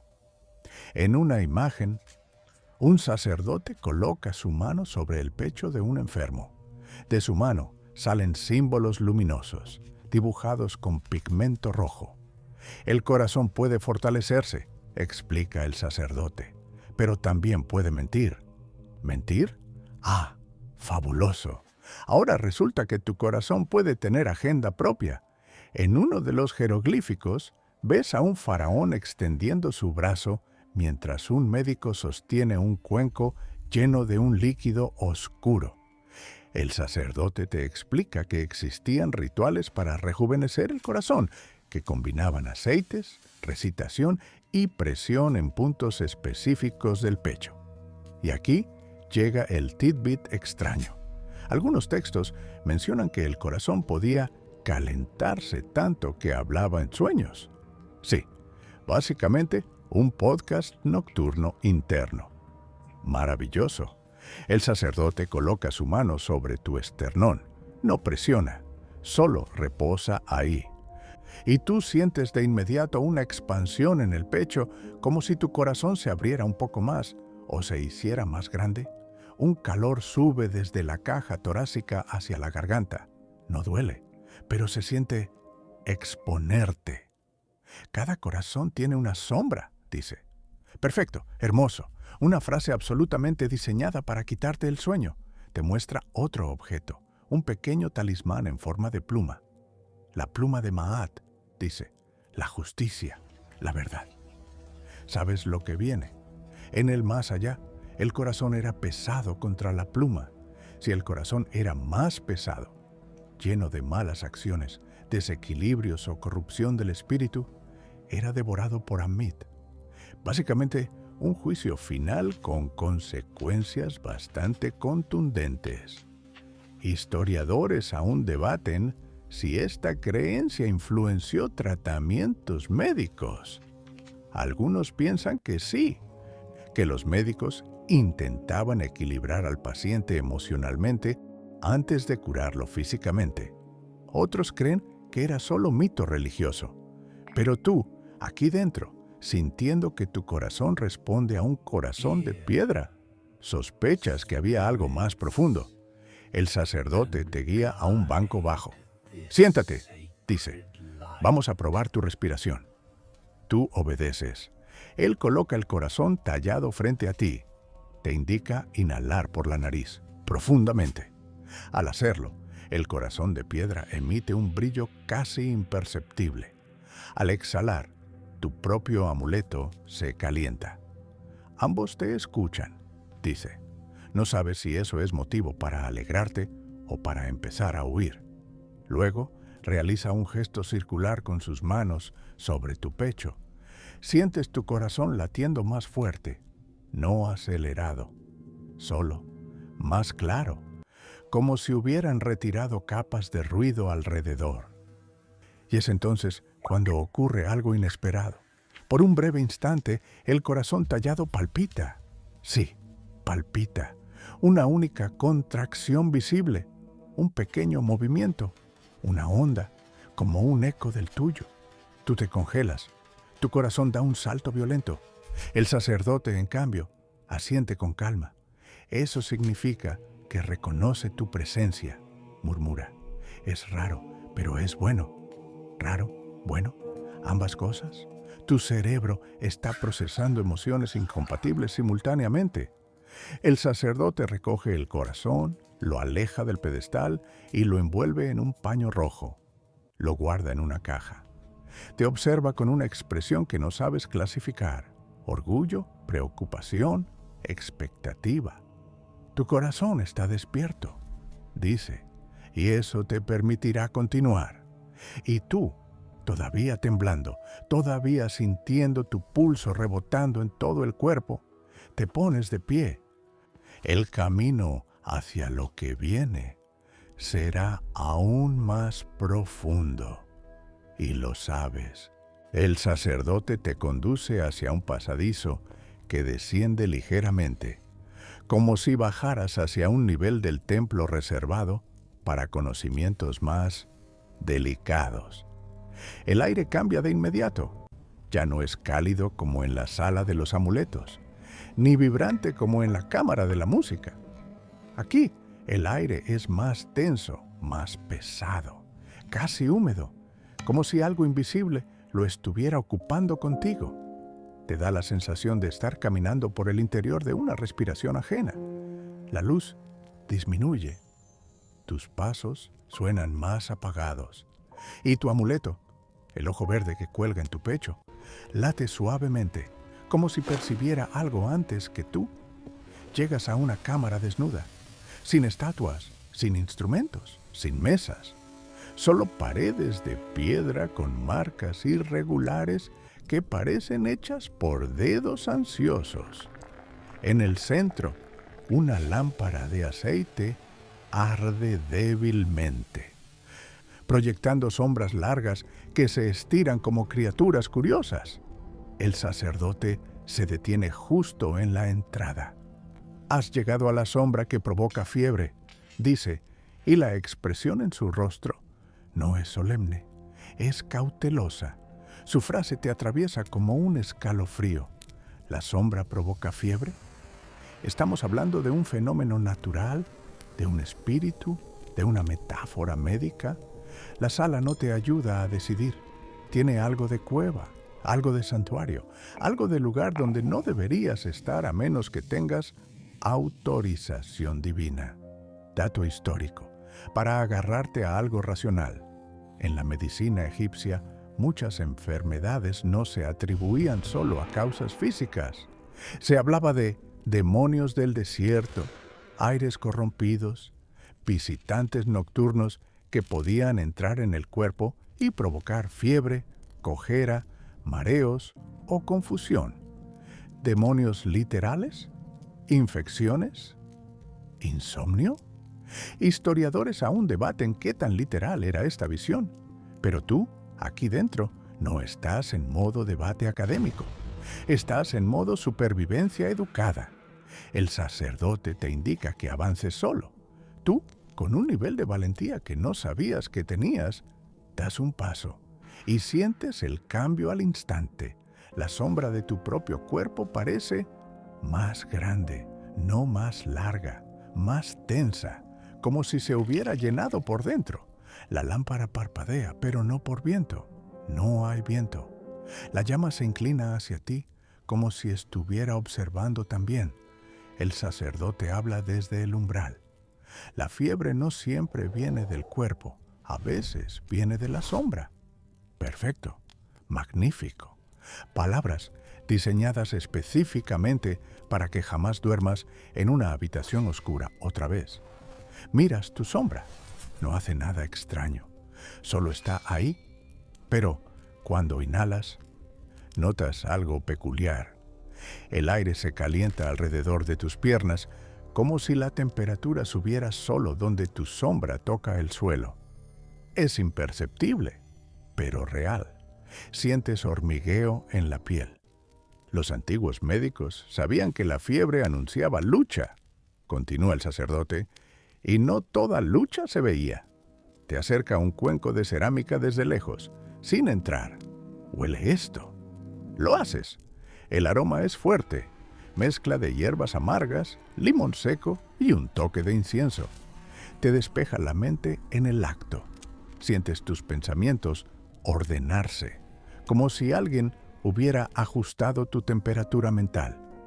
El cuerpo necesita claridad para enfrentar a la sombra, dice. La sala empieza a sentirse más pequeña, como si las paredes se acercaran milímetros cada vez que parpadeas. Tu visión se agudiza. Ves detalles que antes no habías notado. Una marca en la pared que parece un círculo con 3 líneas. Un patrón desgastado en el piso que podría ser un antiguo círculo ritual. Y en la esquina más oscura, una sombra que no parece pertenecer a nada. Un segundo. ¿Eso estaba ahí antes? Tu corazón se acelera, el amuleto en tu pecho se calienta y la sombra en la esquina se mueve despacio, como si exhalara. El sacerdote no entra, no se acerca. Solo dice, con voz firme pero tranquila, no temas, no es tu sombra, es la sombra que sigue a todos los que entran con su espíritu abierto. Tú piensas, maravilloso, un bonus track de entidad opcional, pero miras de nuevo, fijamente, y notas algo clave. No se acerca, no te amenaza, solo existe, como si fuera una acumulación de energía, algo que se desprendió de demasiadas personas con miedo entrando y saliendo de esta sala durante siglos. Lo que provoca fiebre, explica el sacerdote, no es la sombra misma. Es el desequilibrio que deja a su paso. La enfermedad entra cuando el cuerpo se confunde. Y tú, sorprendentemente, empiezas a entender. La sombra no tiene que tocarte para afectarte, solo tiene que desordenarte por dentro. El sacerdote finalmente entra, lento, casi flotando. Se coloca detrás de ti y presiona su mano sobre tu espalda. Al hacerlo, el calor que sentías en la piel se enfría. Sientes claridad, una especie de limpieza interna, como si te hubieran pasado un paño frío por el pecho. Tu sombra está alineada, dice él, y la fiebre no te encontrará. Lo dice como si fuera una bendición, un diagnóstico y una advertencia todo a la vez. Te guía hacia la salida. La sombra de la esquina permanece donde está, sin moverse más. Cuando cruzas el umbral, la temperatura vuelve a la normalidad. El amuleto se enfría y tú exhalas un suspiro que no sabías que estabas conteniendo. El sacerdote asiente. Aún no conoces lo más profundo, dice, pero ahora estás preparado para entrar. Y tú, con el corazón estable pero la mente girando, sabes que lo que viene será todavía más profundo que la sombra que acabas de enfrentar. El sacerdote no te da tiempo para acomodar tus emociones después del encuentro con la sombra. Simplemente gira, levanta una lámpara de aceite y te indica que lo sigas. Lo haces, más por inercia que por valentía, y de inmediato notas que el pasadizo cambia nuevamente de textura. El piso ya no es piedra pulida, sino arena compactada. El aire se vuelve más suave, casi acolchado, y entonces te llega un aroma inesperado. Flores, flores que no deberían existir bajo tierra. Camináis hacia una puerta baja, tallada con símbolos que reconoces de inmediato. Ojos cerrados, cuerpos reclinados, figuras que parecen dormir mientras manos divinas los rodean. El sacerdote dice en voz baja: es hora del ritual del sueño curativo. Tu piel se eriza. Sueño curativo. Juntos. Una combinación que podría significar descanso, o una experiencia de trance que tu corazón aún no está listo para procesar. La puerta se abre y entras en una cámara amplia, circular, cálida. La luz aquí no proviene de lámparas, sino de cuencos llenos de aceite mezclado con polvo brillante. La iluminación es tan suave que parece flotar en el aire. En el centro hay una cama de piedra cubierta con pieles finas, casi como un nido preparado para alguien que espera recibir algo o soltarse por completo. Dato histórico: los antiguos egipcios practicaban la incubación del sueño, un ritual en el que los pacientes dormían en templos para recibir sueños diagnósticos o terapéuticos enviados por los dioses o por el Ka colectivo de los sanadores. Sí, dormir como tratamiento médico. ¿Funciona? Historiadores aún debaten si era sugestión, técnica meditativa o un equivalente antiguo de la psicoterapia guiada. Pero tú, al mirar esta cámara, sientes que aquí el sueño tenía peso real, casi físico. El sacerdote coloca su mano sobre tu hombro. No se trata de dormir, dice, se trata de escuchar. La cama de piedra parece fría, pero cuando te acercas, notas que irradia una temperatura agradable, como si alguien hubiera estado acostado allí justo antes. Te pide que te sientes. Obedeces. La piedra se ajusta a tu peso de forma inquietantemente cómoda. Respira hondo, dice el sacerdote, y tú respiras, aunque tu mente grita: esto no es una cama, esto es un portal disfrazado. Sobre una mesita hay jarras con líquidos de colores suaves: azul, dorado, verde claro. El sacerdote toma una copa pequeña con un líquido translúcido. Su aroma es floral pero profundo, casi hipnótico. Te lo ofrece. Es para abrir el sueño. Tomas un sorbo. El sabor es dulce, con un toque terroso. No te duermes instantáneamente, lo cual agradeces, pero sí sientes cómo el borde de tus pensamientos se ablanda, como si alguien hubiera apagado un interruptor que siempre estaba encendido. El sacerdote empieza un canto suave, monótono, que vibra en el aire como un hilo continuo. Te cuesta descifrar las palabras, pero reconoces algunos nombres divinos: Hathor, Sekhmet, Imhotep, y otro que no identificas, pero que suena como viento dentro de una cueva. Cierras los ojos un instante, solo un segundo, y ahí ocurre. No te duermes, pero tampoco estás despierto. Tu cuerpo está sobre la piedra, pero tu mente está flotando, como si caminara por un sendero hecho de luz. Ves colores suaves, formas onduladas, sombras que no dan miedo sino acompañan. Algo parecido a manos, no físicas pero presentes, tocan tus hombros, tus brazos, tu pecho. No duele, no asusta, Solo mueve algo dentro de ti, como si reorganizara cajones internos que llevaban demasiado tiempo desordenados. Respiras y la luz responde, como si estuvieras en diálogo con algo que no tiene voz. Sientes un calor suave en la frente. Te preguntas si el sacerdote te tocó, pero cuando abres ligeramente los ojos, ves que él está lejos, sentado en una silla de madera, observándote. El calor no viene de él, viene del aire, o de ti, o de la piedra misma. Un tidbit histórico extraño pero real. Algunos papiros mencionan que los sueños eran considerados mensajes directos del alma cuando se dispensaba de las preocupaciones del cuerpo. Otros textos dicen que ciertos templos construían cámaras especiales donde la acústica y la temperatura inducían sueños lúcidos. Aquí, ahora, entiendes cómo eso podría funcionar. De repente, una imagen surge en tu mente. Un corazón, el tuyo, brillando, con líneas doradas a su alrededor, como si algo estuviera reparando fisuras invisibles. Abres los ojos completamente. El sacerdote está allí, frente a ti. Vistes aquello que necesitabas ver, dice con una calma tan profunda que casi te arrulla. Te ayuda a incorporarte. El mundo no se siente diferente, pero tú sí. Algo dentro de ti está más ligero, más ordenado, más firme. El sueño curativo no da respuestas, dice. Da equilibrio. Tu sombra en la pared ya no se siente pesada. Tu amuleto late más suave.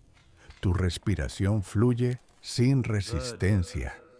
Ahora, dice el sacerdote, podemos avanzar hacia el agua que toca dos mundos. Y tú no sabes qué significa exactamente eso. Pero después de lo que acabas de sentir, sabes que estás listo para continuar. El sacerdote te guía fuera de la cámara del sueño curativo y notas que tu cuerpo sigue ligero, como si hubieras dejado atrás un peso muy antiguo sin darte cuenta. Cada paso se siente menos denso, y tus sentidos, antes agudos por los ungüentos, ahora están suaves, redondeados, como si alguien hubiera puesto un filtro cálido en tu percepción. El corredor se ensancha lentamente y el sonido del aire cambia. Ahora escuchas algo parecido a goteos lejanos, ecos acuáticos que no deberían existir en un templo enterrado en piedra. Avanzas y de pronto sientes humedad en la piel, fría, real, casi como si alguien hubiera respirado agua sobre tu cuello. El sacerdote sonríe y dice, «Hemos llegado al agua que toca dos mundos». Una frase que, por supuesto, no tranquiliza en lo absoluto. La puerta que se abre ante ti revela una cámara amplia, sorprendentemente luminosa, no por lámparas ni fuego, sino por el reflejo de agua que corre en un canal central hecho de piedra pulida. El agua parece tener luz propia, como si fuera una cinta líquida hecha de luna. Levanta ondas pequeñas que iluminan las paredes con reflejos ondulantes, y cada destello parece formar símbolos momentáneos que desaparecen antes de que puedas comprenderlos. El aire aquí es fresco, agradable, con un olor a minerales, hierbas remojadas y un toque dulce y salado a la vez. Te recuerda al olor de un amanecer junto a un río, pero más puro, más ceremonial. El pozo sagrado alimenta este canal, dice el sacerdote. Su agua se usa solo para restaurar lo que se ha desequilibrado. Dato histórico real. Muchos templos egipcios tenían lagos o pozos sagrados dedicados a rituales de purificación. El agua era símbolo de creación, sanación y renovación. En algunos sitios, como Karnak, los sacerdotes se bañaban varias veces al día como parte de sus ritos médicos y espirituales. Pero aquí, el agua no es solo para limpiar, es para beber y para equilibrar la energía interna, según las inscripciones que ves más adelante. Te acercas al canal. Algo extraño ocurre. Cuando tu mano se aproxima al agua, notas un cambio en el aire, una vibración, como si el agua respondiera a tu presencia. No es un movimiento físico, es más bien una sensación, como si te recibiera. El sacerdote toma una copa de alabastro y la sumerge en un punto específico del canal. El agua brilla dentro del recipiente como si guardara un rayo atrapado. «¡Bebe!», dice. Tu cerebro grita: «No, gracias». He visto suficientes películas como para saber que beber líquidos brillantes nunca acaba bien. Tu cuerpo, sin embargo, escucha otra lógica completamente distinta.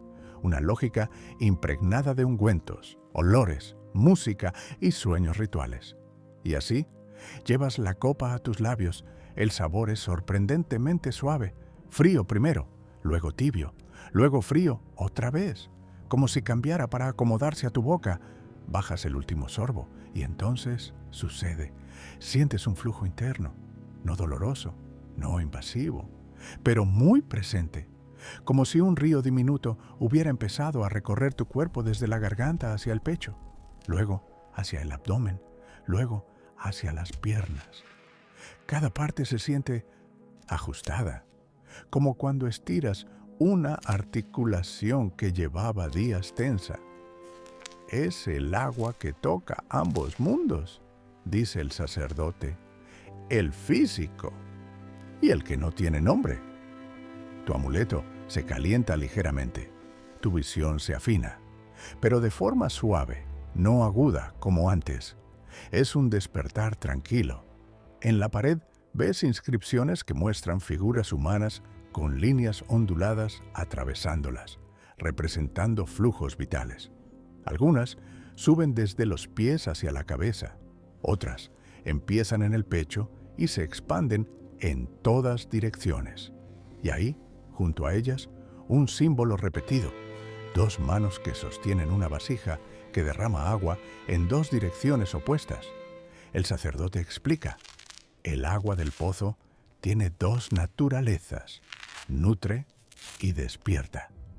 Un tidbit curioso: algunos papiros mencionan infusiones hechas con agua sagrada mezclada con hierbas que se abrían solo bajo la luna llena, lo que hoy podría equivaler a plantas que cambian su química según la luz. ¿Capricho poético? Tal vez. ¿Observación científica primitiva? También. Historiadores aún debaten si realmente había propiedades únicas en el agua de ciertos pozos, o si era su significado ritual lo que otorgaba el efecto. Pero aquí, ahora, tú puedes afirmar que esta agua no es normal. El sacerdote te pide que te acerques a una piedra con forma de cuenco. Pon tus manos sobre la superficie, ordena. Lo haces, y el agua dentro del cuenco se mueve. No muchísimo, solo un pequeño remolino centrado bajo tus manos. Tus ojos se agrandan. El sacerdote sonríe. Respondes, dice. Muy pocos lo hacen en la primera vez. Lo cual significa que, exactamente, no te lo explica.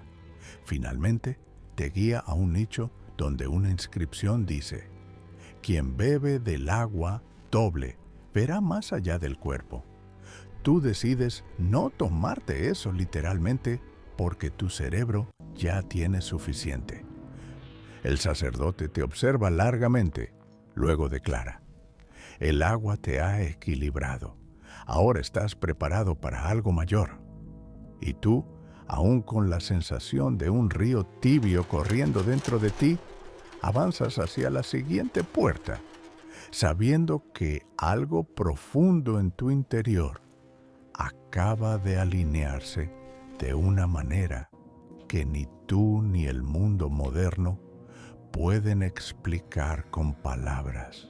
El sacerdote continúa avanzando, ahora con un ritmo más lento, casi ceremonioso, como si cada paso marcara la entrada a un territorio que incluso él respeta con un grado de reverencia mayor. Tú lo sigues, sintiendo todavía el eco del agua doble, moviéndose dentro de tu cuerpo como un río silencioso. El pasillo se vuelve más estrecho, más oscuro, y las paredes cambian de nuevo. Ahora están cubiertas de símbolos dorados, apenas visibles bajo la luz de la lámpara que él sostiene. Este es el camino, murmura, al laboratorio del faraón. La frase te sacude por dentro.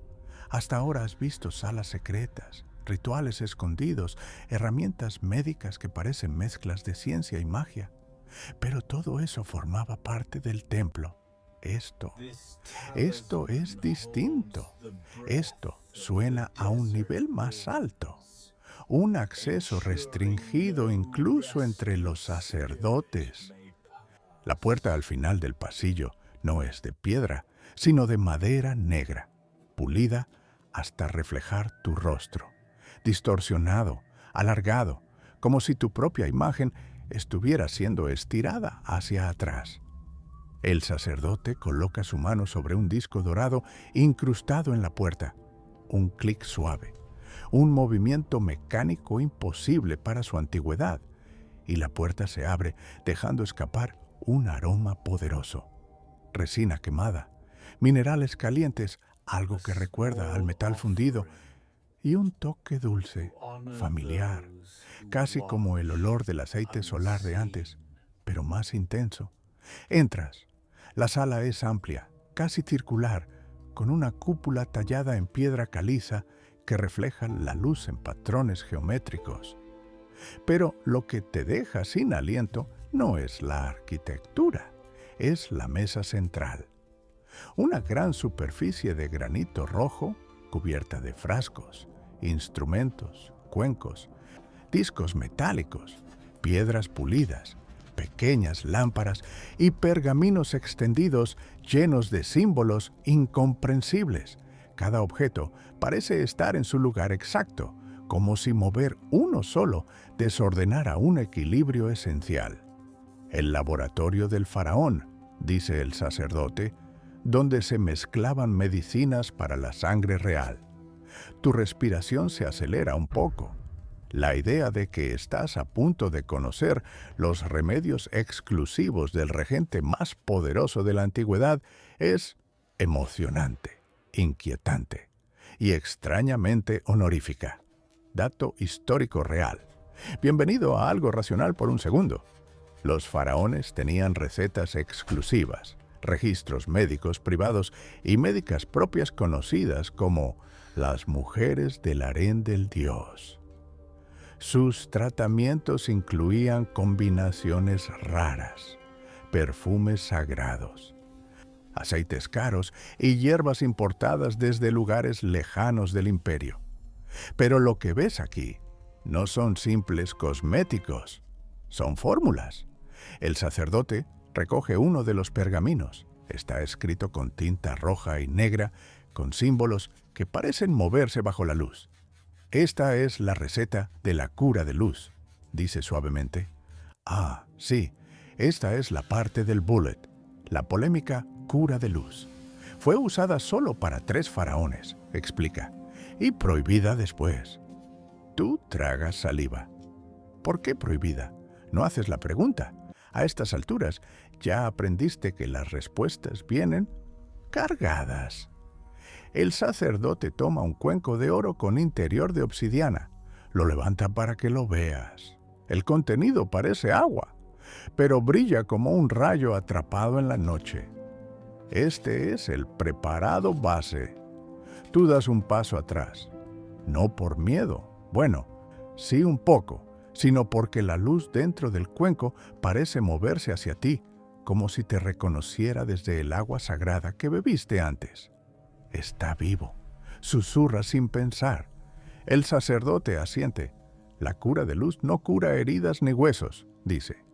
Cura lo que el faraón no mostraba. Cura lo invisible. Perfecto. Otro concepto tranquilizador para añadir a la lista. Te muestra cómo lo usaban. Colocaban pequeñas gotas en puntos específicos del cuerpo, la frente, el corazón, la base de la columna, las palmas, mientras recitaban oraciones a Ra y a Hathor. Luego, el paciente debía permanecer quieto bajo lámparas rituales durante horas, absorbiendo la luz. El propósito: reequilibrar energías internas que ni siquiera los templos comunes mencionaban. Historiadores aún debaten si esta cura de luz era un tratamiento psicológico, un ritual religioso o una forma primitiva de terapia lumínica. Pero tú, viendo cómo la luz se desliza dentro del cuenco como si obedeciera órdenes invisibles, sabes que esto va más allá de metáforas. El sacerdote toma otra vasija. Su contenido es completamente distinto. Un polvo dorado, finísimo, que brilla tan intensamente que necesitas entrecerrar los ojos. «He aquí el ingrediente prohibido», murmura. ¿Prohibido? Tú retrocedes un poco más. Este polvo se consigue solo una vez al año, dice, cuando el sol toca el horizonte en cierto punto y la arena del desierto canta. Singing Sand. La arena cantora existe de verdad. Es un fenómeno físico extraño donde dunas vibran emitiendo sonidos graves. Pero, ¿convertir eso en polvo? ¿En medicina? El sacerdote mezcla una pizca del polvo con el líquido del cuenco. La luz se intensifica. El aire se calienta. Tus sentidos se abren como si una puerta interna hubiera sido empujada. Tu amuleto se calienta también. Mucho. Tu cuerpo responde, dice el sacerdote. No debería, pero responde. La frase no aclara nada. Solo te hace sentir que acabas de quedar inscrito en un ritual que no estaba pensado para visitantes. El sacerdote coloca suavemente el cuenco en tu mano. El calor te atraviesa la piel, la luz parece querer trepar por tu brazo. Esto, dice, es lo que mantiene al faraón unido a su fuerza. Sientes un pulso, profundo, interno, una especie de latido que no es tuyo, pero que vibra cerca. Y ahora, añade el sacerdote, mirándote con una mezcla de esperanza y preocupación, vamos a ver si puedes sostener la luz como ellos. El cuenco vibra en tus manos y tú inhalas muy, muy despacio. El cuenco vibra suavemente entre tus manos, como si algo dentro de él respirara de manera distinta a ti, con un ritmo propio, sereno, pero poderoso. La luz en su interior se mueve como un animal dormido que comienza a despertar. El sacerdote te observa con detenimiento, la lámpara elevándose en su mano, proyectando sombras que parecen inclinarse hacia el cuenco, curiosas, expectantes. Ahora, dice con voz baja, debemos saber si estás preparado para la iniciación del sanador oculto. La frase te atraviesa como un rayo frío. ¿Iniciación? ¿Sanador? ¿Oculto? 3 palabras que no pediste, no buscaste, y sin embargo, aquí están, ordenadas como una sentencia suave pero irreversible. El sacerdote coloca sus dedos sobre tus muñecas. El cuenco sigue vibrando. Tus sentidos, afinados por el agua doble, los ungüentos, la música, el sueño ritual, se abren como una flor nocturna. Puedes sentir tu propio pulso y otro pulso que viene del cuenco. «Respira», dice él, «no luches». Obedeces. La luz asciende por tus brazos, no físicamente. No hay nada tangible subiendo por tu piel, pero lo sientes. Un calor fino, una claridad, como si parte de tu interior comenzara a ordenarse en círculos concéntricos que encajan entre sí. El sacerdote se mueve hacia la mesa central. Toma una varilla de bronce con un extremo en forma de pequeño disco. Lo sumerge apenas en el cuenco. El metal absorbe la luz. Cuando lo retira, está completamente brillante, como si hubiese atrapado un amanecer líquido. Te mira. Levántate. Te pones de pie sosteniendo el cuenco. Tus piernas se sienten livianas, casi huecas, como si caminaras con un cuerpo que se está reajustando. El sanador oculto, dice el sacerdote, es aquel que puede sostener los dos mundos. Se acerca, levanta la varilla brillante y la acerca a tu pecho. Cuando la punta toca tu esternón, la luz se expande hacia afuera. No una bola, no un destello, más bien un pulso, una onda suave que se disuelve en el aire. Y con ese pulso, algo dentro de ti se abre. Es como si se hubiera desbloqueado un espacio interno que siempre estuvo ahí, pero nunca había sentido conscientemente. No es dolor, no es miedo, es reconocimiento, como si tu cuerpo y esa luz se conocieran desde hace mucho tiempo. El sacerdote da un paso atrás, observa, analiza, evalúa. Muchos llegan hasta aquí, murmura, pocos son aceptados por la luz. Tú parpadeas. ¿Aceptado? ¿La luz te aceptó? ¿Esto es bueno? ¿Es malo? ¿Es una invitación o una advertencia? Tu amuleto comienza a latir más rápido, se calienta. Tu corazón responde al ritmo. Tú mismo sientes como un temblor suave recorre tu abdomen, tu espalda, tus manos. El sacerdote asiente lentamente. «Es hora», dice, «de tu prueba». Coloca otro objeto en tus manos, una piedra pulida, ovalada, del tamaño de tu palma. Tu primer impulso es soltarla porque está caliente, muy caliente, pero no te quema. Es un calor profundo, vibrante, casi vivo. Esta piedra, explica, recuerda todos los desequilibrios que han pasado por este templo. Oh, maravilloso, tu cerebro interno, perfecto. Ahora estoy sosteniendo un USB prehistórico lleno de traumas energéticos ajenos. El sacerdote continúa. Si la luz te acepta, la piedra permanecerá estable. Si no te acepta, hace un gesto con la mano, como si una llama se apagara. Excelente, muy calmante. Respiras, la piedra vibra, el cuenco vibra, tu pecho vibra, todo dentro de ti vibra. La luz sale del cuenco otra vez, hacia ti, hacia la piedra, hacia el aire. Y entonces ocurre algo inesperado. La luz se divide, dos filamentos. Uno entra por tu brazo derecho, el otro cae sobre la piedra. La piedra deja de temblar, se enfría, se apaga, como si hubiera sido neutralizada. El sacerdote abre mucho los ojos, sorprendido. Eso sí que no te lo esperabas, que el sacerdote se sorprendiera. Esto, respira hondo, repite. Esto no pasaba desde tiempos antiguos. Te mira como si acabara de descubrir algo que no está seguro de querer saber. La luz te aceptó, dice, pero no solo eso. Hace una pausa larga. ¿Te obedeció?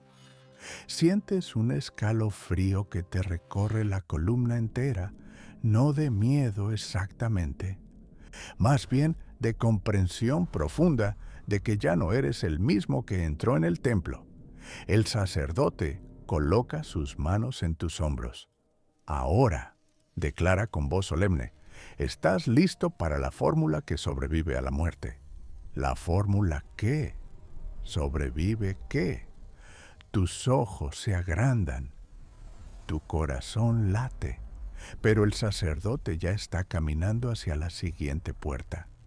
Y tú, con la luz aún vibrando dentro de ti, no puedes hacer otra cosa que seguirlo. La puerta hacia la que te guía el sacerdote no tiene jeroglíficos, ni símbolos solares, ni advertencias pintadas en rojo. Es completamente lisa, de piedra pulida, como si alguien hubiera borrado deliberadamente cualquier rastro de significado. Eso, por supuesto, solo la vuelve más inquietante. El sacerdote coloca ambas manos sobre la superficie. La piedra vibra suavemente y entonces se abre, como si exhalara después de miles de años. La sala es pequeña, demasiado pequeña para contener algo tan grandioso como la fórmula que sobrevive a la muerte. Pero eso solo hace que todo sea más intenso. En el centro hay una mesa baja. Sobre ella, un solo objeto, un cuenco de hematita negra, tan pulido que refleja el techo como un espejo líquido. Dentro, un polvo dorado que brilla con un resplandor casi orgánico. Da la impresión de que se mueve, aunque no se mueve, o tal vez sí. Tus sentidos ya no distinguen entre metáfora y realidad. El sacerdote se arrodilla. Tú instintivamente haces lo mismo. El aire está denso, saturado, cargado como antes de una tormenta eléctrica.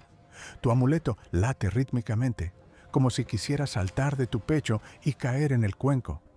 La fórmula que sobrevive a la muerte, dice el sacerdote, no es una medicina, sino un puente. Tus dedos se tensan. Sientes el eco de tus experiencias pasadas, el agua doble, la luz viva, el corazón tallado, los ungüentos, la música, la sombra, el sueño, reuniéndose dentro de ti, alineándose como piezas que finalmente se colocan en su sitio. El sacerdote toma una pizca del polvo con un pincel ritual. El polvo brilla como estrellas trituradas.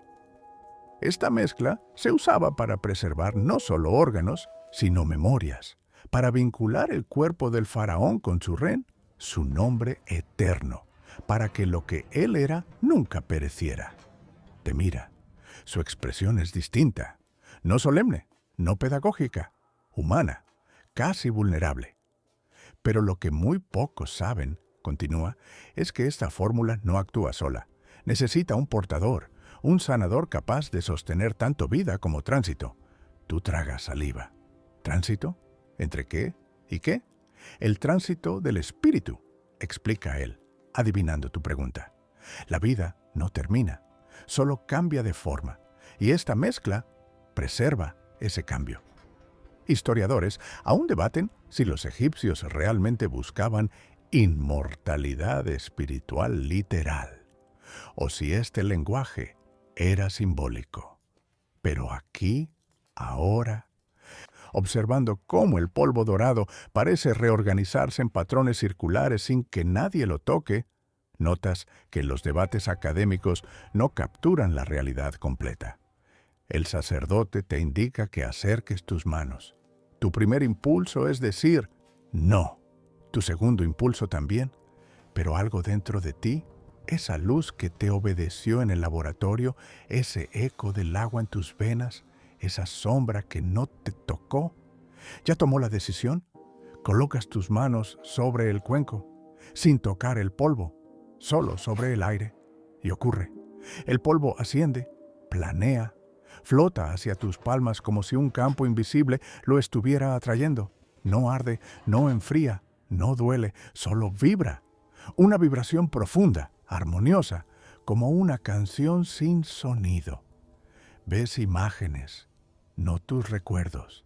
Recuerdos ajenos, recuerdos muy antiguos. Un faraón sentado en un trono de oro, recibiendo un ungüento luminoso. Un sacerdote cantando frente a un corazón que palpita sin cuerpo. Manos extendidas, sosteniendo luz líquida. Sombras alineándose.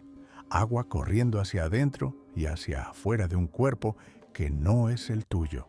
Una piedra verde respirando, un cuenco ardiendo sin fuego.